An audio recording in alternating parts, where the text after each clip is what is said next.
ஜனவரி 12 புனித மார்குரைட் போர்கோயி.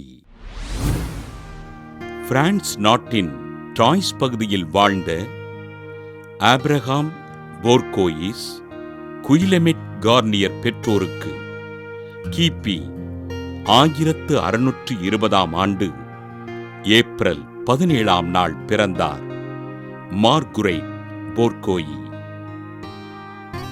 தன் 19வது வயதில் தன் தாயாரையும் 27வது வயதில் தன் தந்தையினையும் இழந்த இவர் குடும்ப பொறுப்பினை ஏற்று தன் உடன்பிறந்த சகோதர சகோதரிகளை வளர்த்தார்.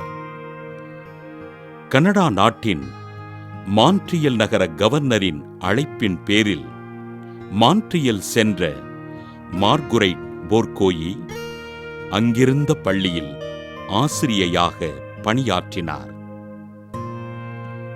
மான்ட்ரியல் பகுதியில் இருந்த குழந்தைகளுக்கு மறைக்கல்வி புகட்டி மக்களுக்கு ஆண்டவரின் நற்செய்தியினை எடுத்துரைத்த இவர் கிபி 1653 ஆண்டு மான்ட்ரியல் பகுதியில் சிற்றாலயம் கட்டி எழுப்பி புனித மரியன்னைக்கு அர்ப்பணித்தார்.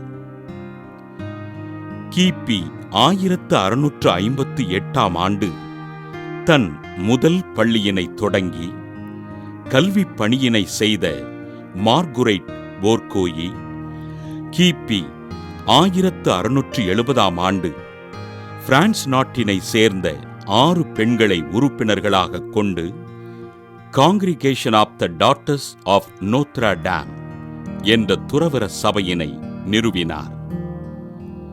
கனடாவின் பல்வேறு பகுதிகளில் தன் சபையினை நிறுவி ஆண்டவரின் பணிகளைச் செய்த மார்குரைட் போர்கோயி இளம் பெண்களுக்கும் சிறுவர்களுக்கும் வாழ்வின் நெறிகளை பயிற்றுவித்து நற்செய்தியினை அறிவித்தார். கிபி 1693 ஆண்டு தன் சபையின் பொறுப்புகளை அருட்சகோதரி மரிய பார்பியரிடம் ஒப்படைத்த மார்குரைட் போர்கோயி உடல் நலிவுற்று கிபி 1700 ஆண்டு விண்ணகம் சென்றார். 46 ஆண்டுகள் கனடாவில் ஆண்டவரின் பணிகளை செய்து அந்நாட்டு மக்களிடம் இறையரசினை கட்டி எழுப்பிய அருட்சகோதரி மார்குரைட் போர்கோயினை திருத்தந்தை 2ஆம் ஜான் பால் 1982 ஆண்டு புனிதராக உயர்த்தினார்.